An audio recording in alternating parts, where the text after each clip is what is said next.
In this tutorial, we will explore the process of adding an email address to your Instagram account.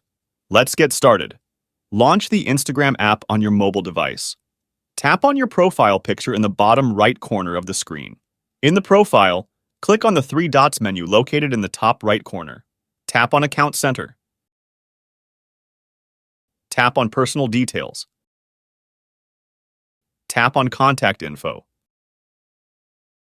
Tap on the Add New Contact button.